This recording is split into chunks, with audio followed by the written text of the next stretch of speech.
Okay, hello and welcome. I'm Jason Gumper from MSDynamicsWorld.com, and thanks for joining us for today's Dynamics AX educational event presented by I.B.I.S. Today we're joined by Jeremy Centner, an AX solution architect at I.B.I.S. It's Jeremy's first event with us, and we're glad to have him here. And to get today's event started, please know that we do invite you in the audience to add your feedback and ask questions during the event. During Jeremy's presentation, he will be leaving some time at the end for questions, so just feel free to enter those anytime through the Q&A block that you should see to the right of the main presentation area. We also have a couple of poll questions that I'm going to open up right now just to get things started to give us a better idea of some of your own experiences, your own knowledge. So you should see those just to the right of the slides right now. We'll leave those open for just 20, 30 seconds here. We want to get a little initial sense from all of you. And with that, I am going to hand things off to Jeremy. And welcome everybody to the webinar today. Jason, are you able to see my screen okay? We are seeing your screen. Okay, perfect. Well, welcome again, and this is AX Workflow, a practical example with purchase requisitions. A little bit about myself. I've worked with I.B.I.S for the past 3 years. I've worked in Dynamics AX for the last 5 or so years. Covered a number of different verticals. Really spent most of my time in the trade and logistics and supply chain areas. A little bit about I.B.I.S. As of this morning, we have some exciting news. We are now a Sonata company, and we are also a Microsoft Gold partner. We really specialize in Dynamics AX and Dynamics CRM implementations and really strive to provide our clients with end-to-end solutions. Now, before we get into objectives, I'd like to go ahead and explain kind of what workflow is.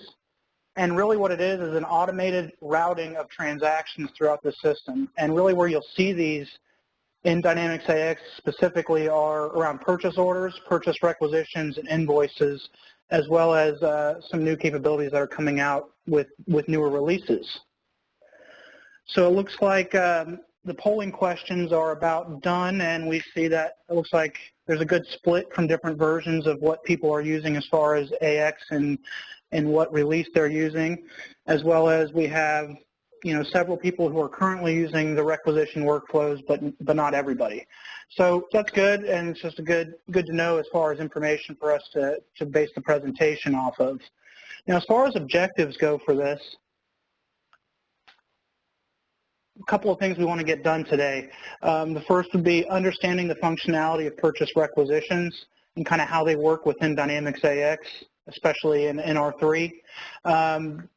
Also learning the advantages and benefits of using workflow approvals.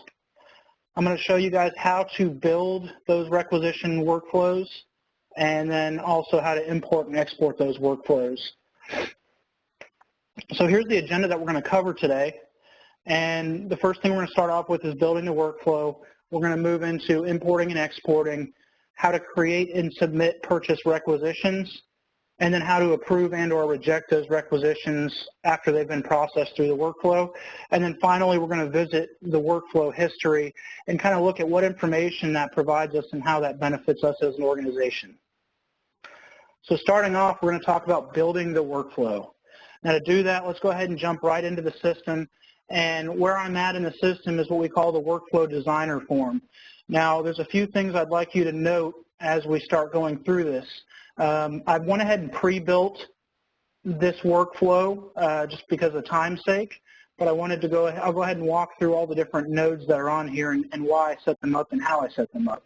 The second thing I would like you to note is over on the left side, we have workflow elements.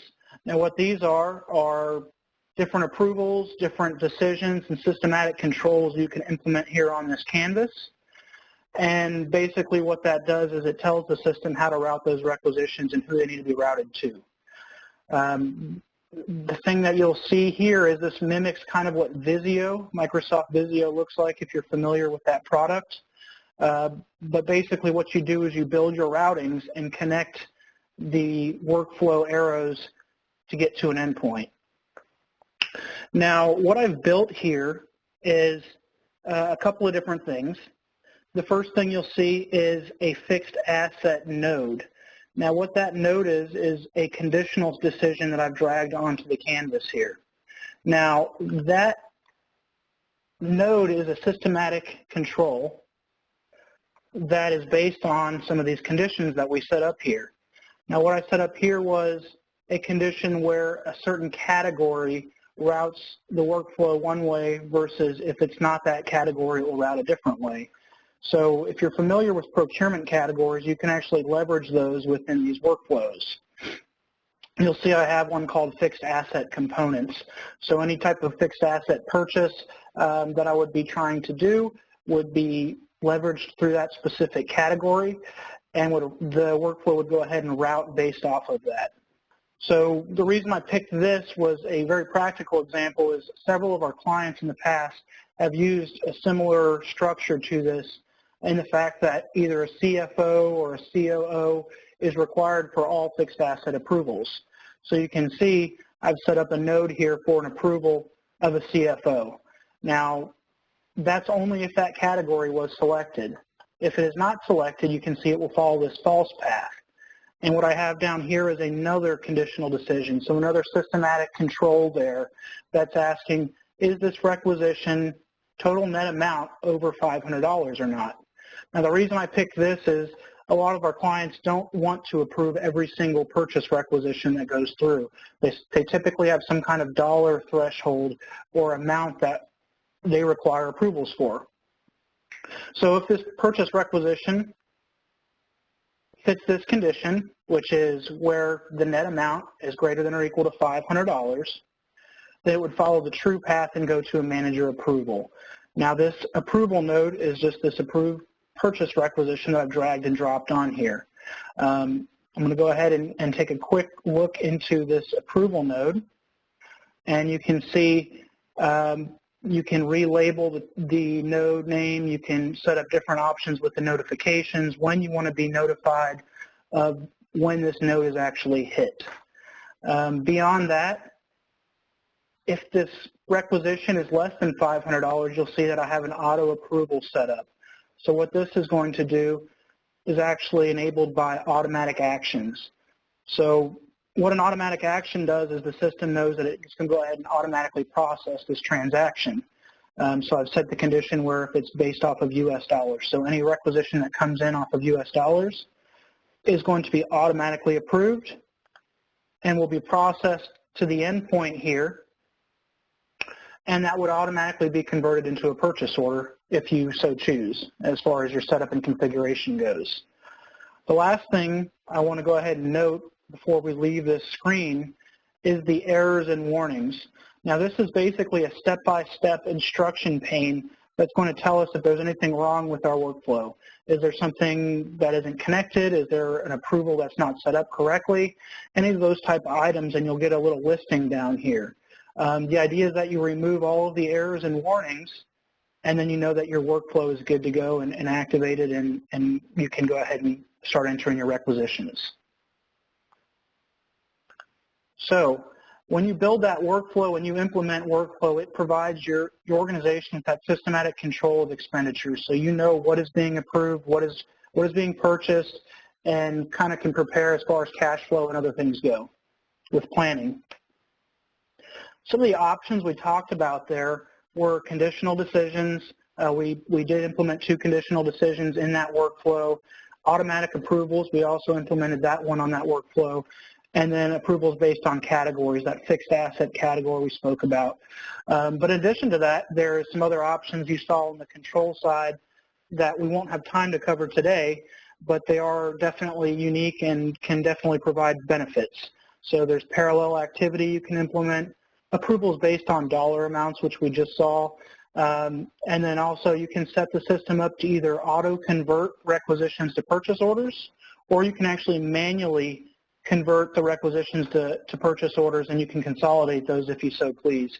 So if you have several requisitions all going to the same vendor and you want to just have a single purchase order, you can go ahead and do that. So some of the benefits behind the workflow approvals is what we just talked about. We had the systematic control of expenditures. We talked about how it's going to eliminate your purchasing bottlenecks, and also it's going to give you some visibility to your purchasing processes. Now, a couple of things we're going to get to eventually is looking at the audit trail of approvals so we can actually see where there are any stoppages or who approved what, as well as version control. And we just visited how easy it was to build that workflow and actually activate it. So moving on, we're going to talk about importing and exporting those workflows.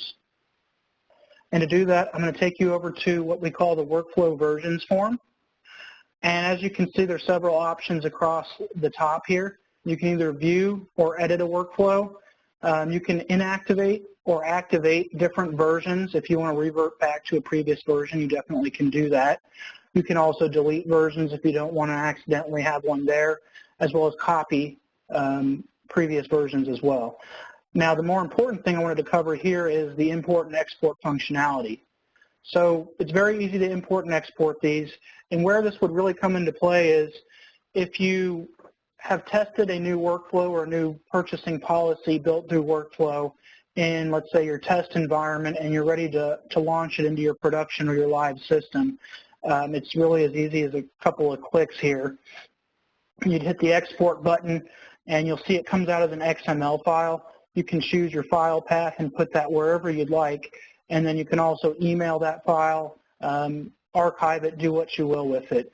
The nice thing about that is you can easily import by just clicking the import button and finding that file path again, and it would actually bring it in and create a new version for you.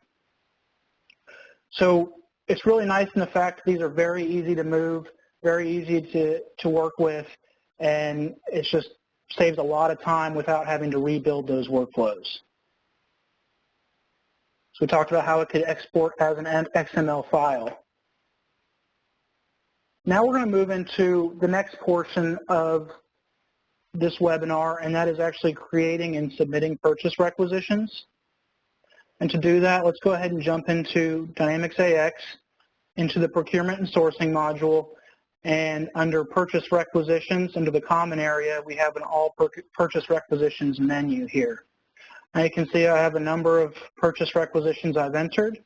A couple of things to note across the top here is there's an edit function if you want to pull up one from your grid list. There is an edit and grid option, but more importantly, this copy function will allow you to copy previous purchase requisitions, and that really saves a lot of time when you're doing repeat purchases. So let's go ahead and create a new one, and you'll see the first thing that you have to enter is a name. Now these I typically name on what type of purchase it is. So are you purchasing computers? Are you purchasing warehouse shelving? What are you buying? And for this example, let's choose computers. And let's go ahead and open up a requisition here. So the first thing you'll notice here is that there's a header, a history, and a lines. Now this workflow history, we're going to revisit this a little bit later, so I'm going to skip over that for now. But a couple of things to note are just the name populates for you and the dates populate for you as well. And you can also create reasons of why you're purchasing these things. All this is going to do is give you some more reporting, more visibility to why we purchase these things when we look at the history of them. To go ahead and add a line, all you do is click the Add Line button there. And as you can see, it will populate who's requesting it, the legal entity that is doing the requesting. And then also, you see that there's a couple of different options for item selection and category selection. Now, if you know about Dynamics AX, you'll know that anytime you see one of these red underlines, it's a required field and it's something that you must fill in. So with requisitions, you typically want to leverage what we call procurement categories. And if you want to actually purchase specific items, you can add those items to the categories. I can do a follow-up conversation with anybody who has questions on the category setup. But for this example, I've already got the category set up and ready to go. So I told you we were going to purchase computers. As you see, we have a category called computers there. And then what it's going to allow me to do is actually free type in this product name. Now, if we were actually purchasing a specific item, then it would populate the item number and the product name automatically for us. Now, what this does is it provides us some flexibility. A lot of times people don't want to store everything in their item master or in their item list. Sometimes that just expands the item list out too much. So ideally, you could purchase under these categories and then enter specifically what you were buying. So for this example, we're going to go ahead and enter the product name. And let's just choose Lenovo. And then how many we're buying. And then a unit of measure, as well as a price. So let's just say it's going to cost us about $1,500 per machine, and that totals out to a net amount of $3,000. The last thing that we really want to select is which vendor we're buying it for. Now, if you had specific vendors set up on the category, or if you had a preferred vendor on the item, this would automatically default in for you. So we're just going to choose Acme Office Supplies for the time being, and we're going to go visit one more screen before we're going to submit this for approval. Now, one thing to note is our net amount is $3,000, so this should require a managerial approval. But before that, let's go ahead and look at the details of this specific line. Now, what this does is just provides us some additional information about that requisition line that we were highlighted on. So you can see you can add an item description if you want, further information, as well as a number of other different pieces of information you can input. One thing that is going to be required is a site. So what site are we purchasing out of? For this example, we're going to use the distribution site, and that's really all the information that we need to enter there. So we can go ahead and close this line details now. And as you can see, now we have a yellow submission ribbon at the top. This yellow submission ribbon will allow us to submit the requisition to the workflow and allow the system to go ahead and process and route it to the correct people and places. So we're going to hit submit, and you can actually enter comments or information that you want the approver to read. Let's say you're telling them why you're buying this, or you can even just say something as please review and approve. So now that is being routed and submitted through the workflow engine. And if you can see, now we have a status of review. The statuses go as follows. You have a draft status before it's been submitted. Once it's been submitted, it will go into a review. After the review, if it's approved, it will be changed to approved. If not, then it will be changed to rejected or closed. And then after it's been converted into a purchase order, it will actually change from approved to closed. So we'll see that here shortly. But to prove out our requisition workflow, let's go ahead and create another one, and we're going to buy some fixed assets.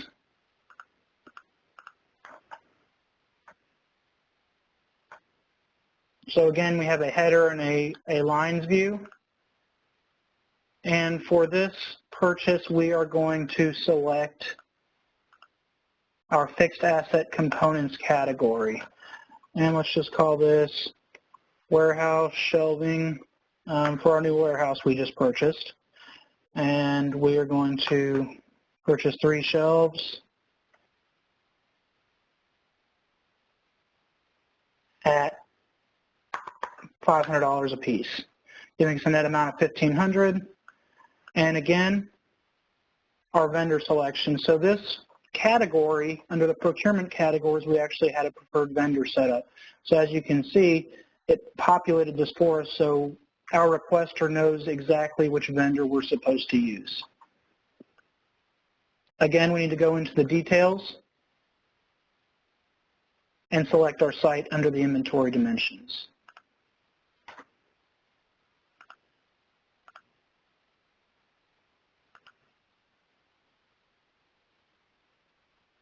So now we have our submit ribbon above, and we can go ahead and submit that.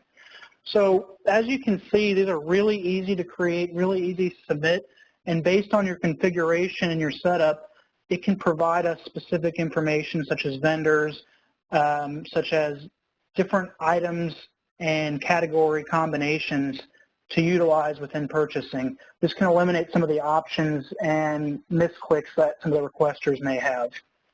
So let's go ahead and close this form that's been submitted. And let's revisit our slides. So we talked about how easy it was to create and submit those purchase requisitions. And next we're going to talk about how to approve and or reject those requisitions. So to do that, let's go back to our requisition list page here. And now we have two in review. So these are the two requisitions we created, one being computers and one being fixed asset components. And you can see there's a number of different options here under the action pane. Whenever you see this little icon here, means that we can go ahead and proceed with processing. If that icon isn't appearing, then that means either somebody else has to take action or it's still working its way through the workflow engine. So under your actions, you have approve, which is pretty self-explanatory. It's going to approve the requisition. After that, you can either reject or request change. Now, request change is something where you can actually send it back to the requester and they can edit the information and resubmit it. So this is why we are rejecting it. If you change these options or this pricing, then we will go ahead and approve it. Beyond that, you can delegate. So if I'm an approver and I need to delegate it to somebody else, I can do that. And then you can recall those workflows as well, which basically will take us out of in-review status and put it back into a draft status to be edited and resubmitted if you want. We'll talk about the history here in a minute, but for the time being, let's go ahead and approve both of these. And you can see you can also enter information there if you'd like. We'll approve both of these, and then I'll show you how those are routed and exactly what that did for us. So while it's working its way through the engine, talking about eliminating bottlenecks. So these alerts for people to approve and or reject or take action on these requisitions can come through several different ways. The first way would be through email. So you can have notifications sent to your Outlook email, and that will tell you, okay, you have purchase requisition XYZ that you need to go and approve or take action on. The second way is a systematic alert, which, if you know anything about Dynamics AX, the alerts can be very helpful and can be utilized in a number of different ways. And the third way is you can actually set up a task list on your role center or your home page to where you can see all the requisitions that are out there to take action on. But what that does is it gives you notifications in real time about when you actually need to make those adjustments, when you need to approve and or take action. Essentially, we're just trying to make the purchasing process as efficient as possible and get through to a purchase order and then obviously receive the goods and start using those goods. And the last thing I want to talk about as far as within the system goes is the workflow history. Now, the workflow history is important for several reasons. And let's go back into our list page here, because now we can see that these have been updated to closed status. These have both been approved and converted into purchase orders.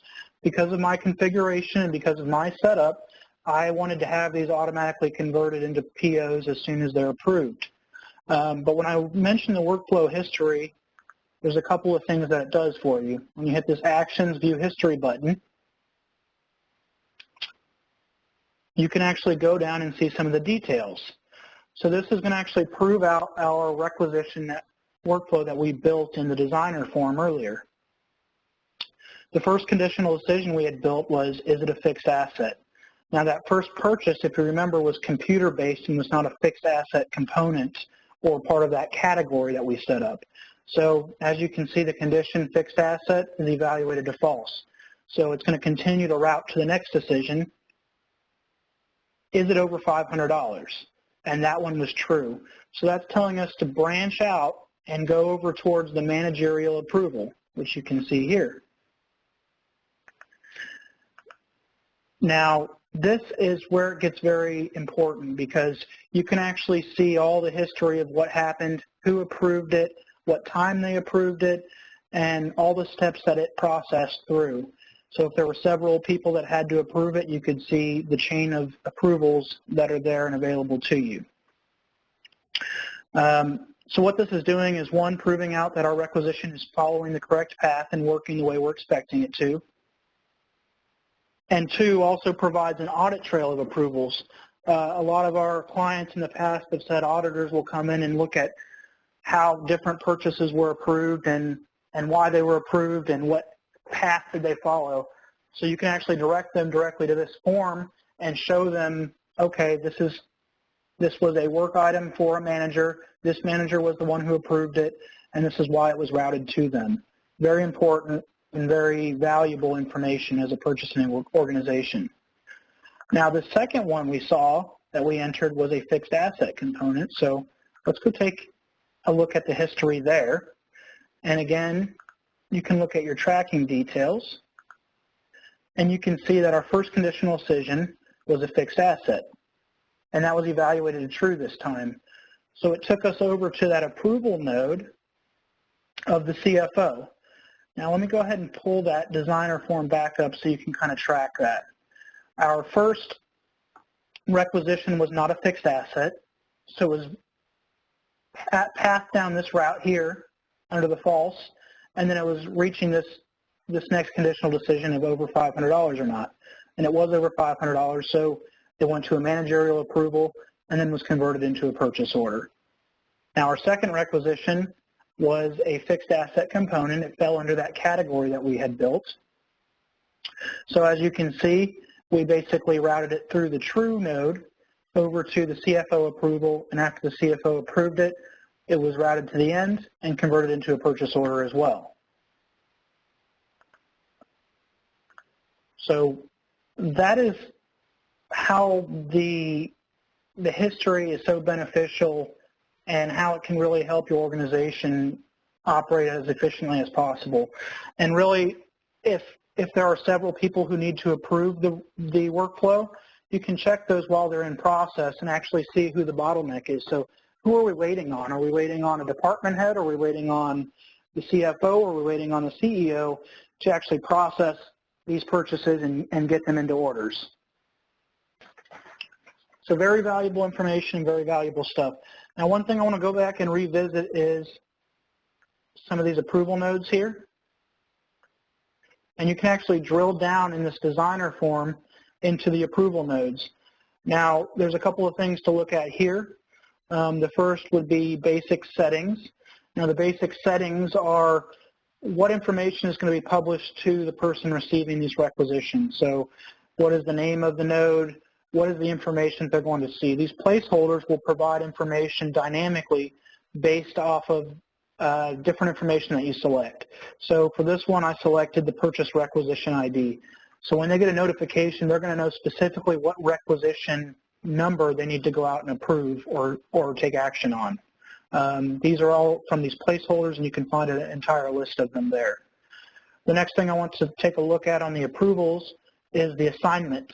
So the assignment type can be based off of several different things, based off of a participant, off of an organizational hierarchy if you want, off of a workflow user, or just a user in itself. So a user you can set up, as you can see, I set the admin and myself up as the approvers, and then you can set a certain time limit. So how long do they have to actually take action on this?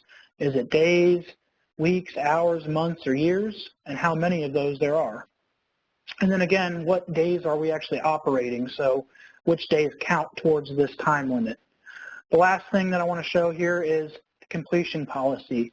So if you had several people assigned to this, such as in this example, we had myself and the admin assigned, but I only set up as a single approver. So that means either one of us could have approved this and it would have been processed. But we can also select a majority of approvers. So if you had 3 people listed in the assignment and 2 out of the 3 approved it, then we could go ahead and move on to the next node. You could also do percentage or require all of the people to approve it. All this does is it provides a lot of flexibility as far as what we require and who's going to approve it. Condition is when we want to run this step. You can set up conditions as we did those conditional decisions earlier. And the last thing is the escalation. So if anything exceeds that time limit that we had just shown, you can actually escalate it to certain people. So if a department manager is lagging on their approvals, we can actually have it escalated to their boss, and they see that visibility and see, okay, this person needs to catch up on purchasing or we're going to fall behind. That is really what I wanted to focus on as far as the approvals here, as far as the workflow, and as far as just the general setup and how the requisitions operate. So we talked about the history, and we talked about how that provides you visibility and that audit trail of approvals. All great things and all great benefits to that systematic control we looked at earlier. And that's really what we wanted to get through today. You know, there's a lot of options you can do with these requisition workflows. A lot of these options can also be carried over into the purchase order workflow if you want to utilize that. So there's just a number of different things you can do with them, and you can set them up based off of a number of different fields in Dynamics AX as well. So if people have specific setups they'd like or have questions about how to do certain things, I'd be more than happy to answer either in the Q&A section if we can here, or possibly in a follow-up email or follow-up call if you'd like. So we're going to go ahead and revisit the objectives that we were supposed to cover today. The first was understanding the functionality of requisitions, which I think we covered in pretty good detail. Learning the advantages and benefits, we kind of recapped those in those slides from earlier on today. Beyond that, we talked about how to build those requisition workflows and activate those with the version control, and then how to import and export those workflows as well and move those around. All very good tools to use and really makes purchasing expedited and much more efficient. So I'm going to go ahead and open this up to questions now. If anyone has any questions submitted. Yeah, we do have several questions already in, Jeremy, okay, and I can start taking you through those. All right, let me just get those up on the screen for me. Okay, so so they started fairly early in your presentation, and the first one was, where is the set point for buying legal and requests? For requests. I'm sorry, Could for you say that again? Where is the set point for the requester? I'm not sure I understand the question, set point. Okay, well, let's move on. So that was from Sumera, and if you want to rephrase that question, please go ahead and re-enter it. Does the email engine have to be Outlook? Carrie asks, because they use Gmail. You can actually enter any type of email you'd like. Preferred is obviously Microsoft Outlook because it's the easiest to set up. It's a Microsoft product, so it's already integrated most easily. All right, and for someone who said they joined late, what's determining whether it's a fixed asset? Is there a conditional setup?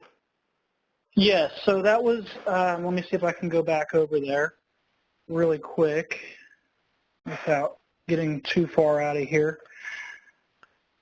That was based off of a category that I set up. So I set up a procurement category called fixed asset components. So you could set any type of items or any type of fixed asset purchases would go through that category. That's exactly how you would set that up. And so it really depends on how you're leveraging procurement categories to whether this would work for you or not.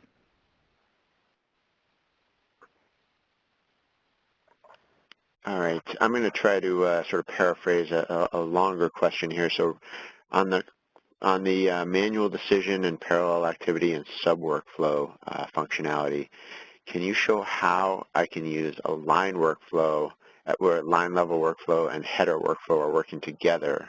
So I guess the question is, are they working together or are they independent?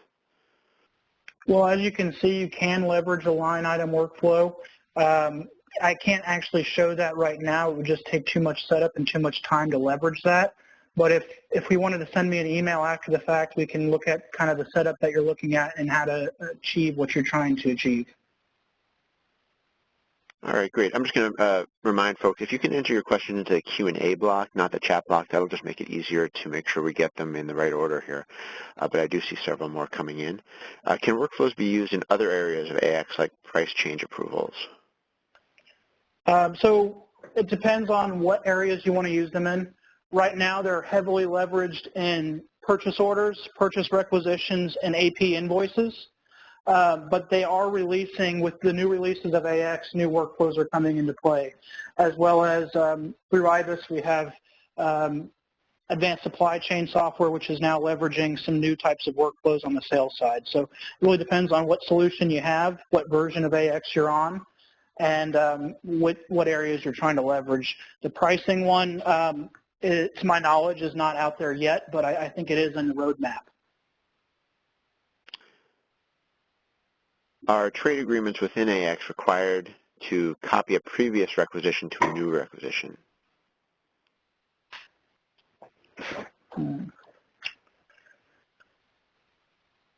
That one I'll have to get back to you on. I don't know that off the top of my head, and it's something that I'd have to do some setup to test on.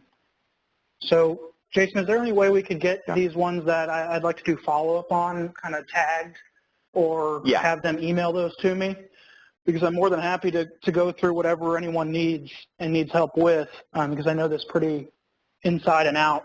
And some of this requires a lot of setup and just testing and configuration options. Yeah, sure. I can take note of who asked that question and pass that along to you. Okay, that'd be great. Another question here: Can approvers approve via email notifications? You can set it up that way. It's a little bit more setup heavy, but yes, it can be done. Let me go ahead and just put my email up so people have it as well.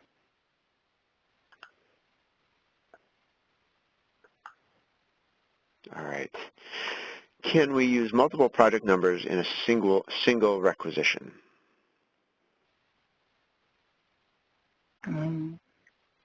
So I assume they're talking about the project accounting module, and that's a pretty big assumption. So I don't know if there's any way we can clarify that. Yeah, so if the person who asked that question can maybe check back in and confirm that or not.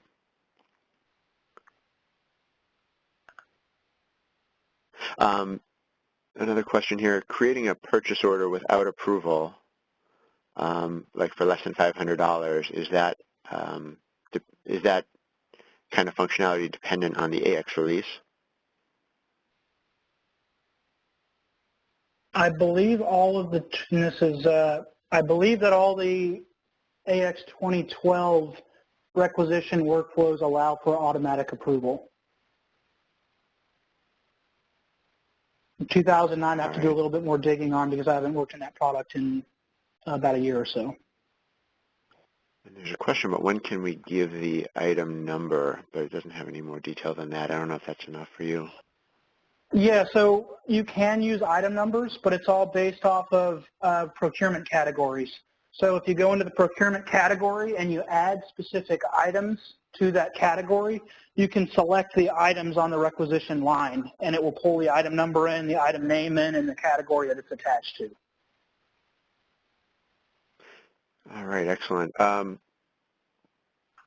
I'm going to make a last call for questions here. I see one more. I also want to just remind folks before we get to the remaining questions, there is a quick survey that pops up when we close out after the session today.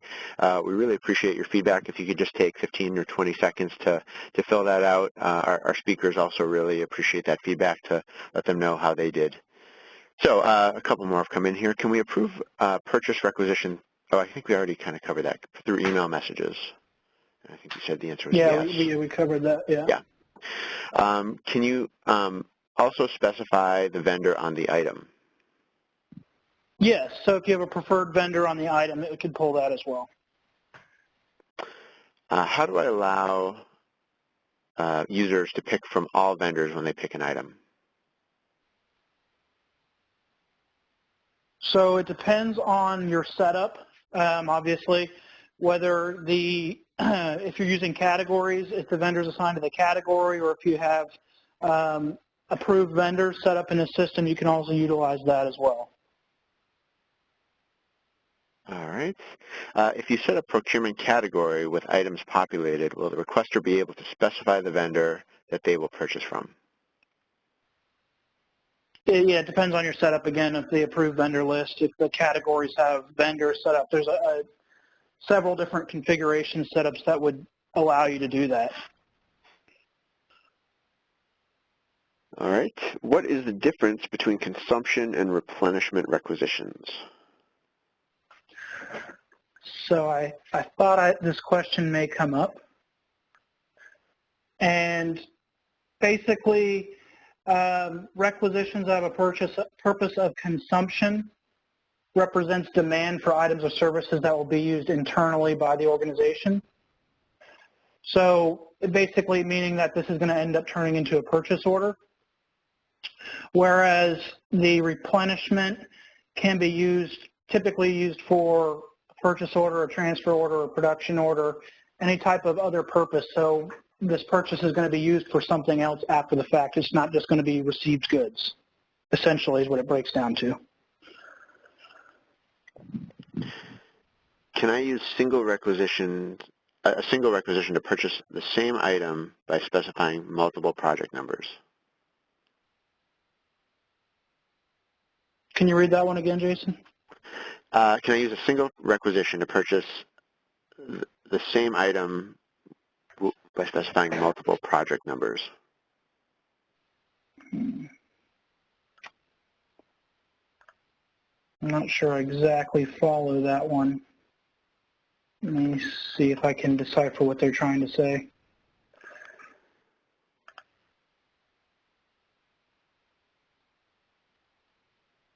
I believe off the top of my head that it is a project per requisition because you enter it when you first create the requisition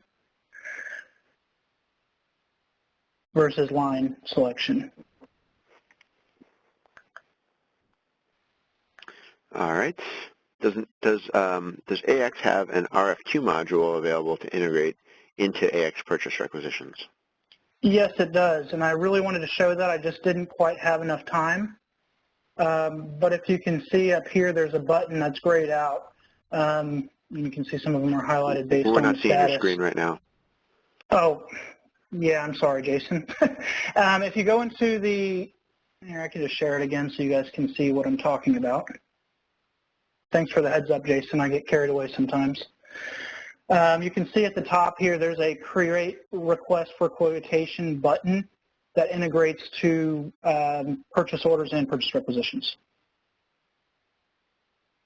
So possibly that may be a topic we can do a follow-up webinar on. Yeah, good idea. And someone asked if you could just share your contact information again. Yeah, absolutely. And while you're getting that up, there's another couple questions here. So will the requisition support more than, oh, okay, so I think they were just restating the question you already answered about supporting more than a single project number on a single requisition, which you already answered. And can you show the screen of the workflow again?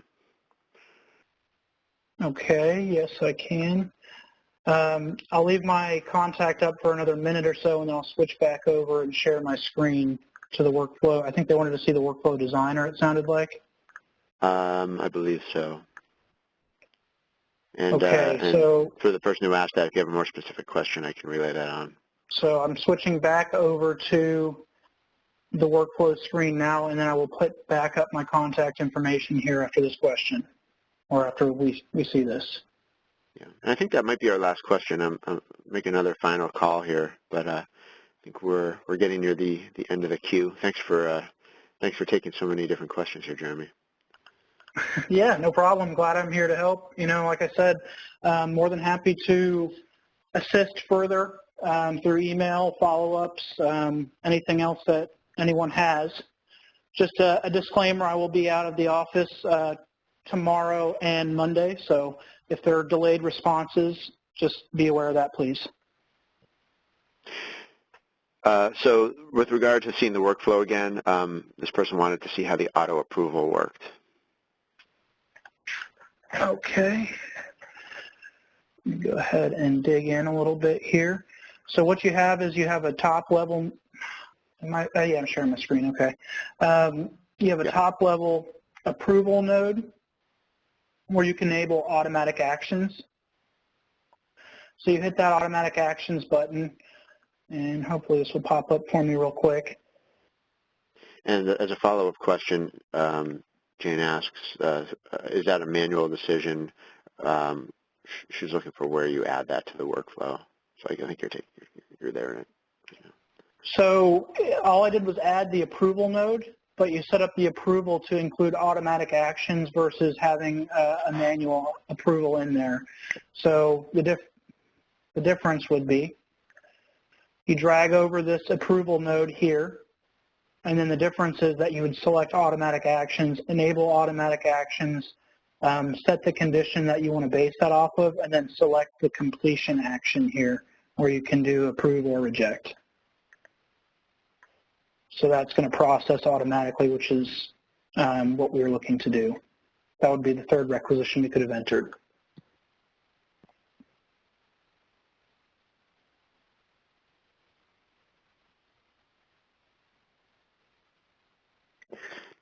There was a question about access to the slides, and so I just put your email address. I think people emailing you would probably be the best option there.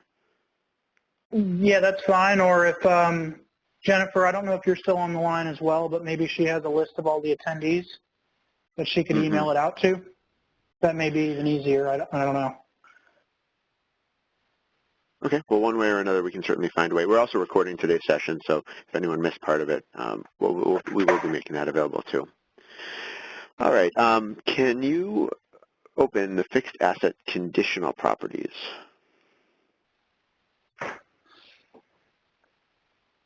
So this again is based off of my setup of the procurement categories. So I based it off of the lines and which category the line is. We are not seeing your screen yet. Yeah, I know. I keep switching back and forth. Sorry. And it should be coming through now. Yep, there it is. So all I did was set up a condition based off of a specific category.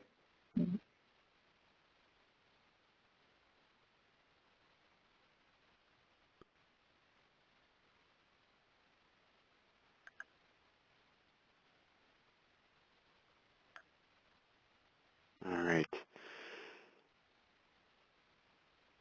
There's a question about what is a sub-workflow or sub-work and how is it used? Yeah, it's just essentially it's just sub-processes, but I honestly don't have probably enough time to go into any detail on that. So if you have questions on how you want to utilize it, you can send it over an email and I can follow up with you. I would have no problem doing that, but it's essentially just a sub-process within the overall process. All right. Well, that is the end of our list of questions, so we will begin wrapping up. Jeremy, again, thanks so much for taking the time to present and for taking so many questions today. No problem. Thank you, Jason, for having me. I really appreciate it. All right. To everyone in the audience, thanks for your attention today, for all the great questions, and we really appreciate you showing up. Please do look for that survey on the way out, and with that, we will wrap up today's session. Thanks, and have a great day.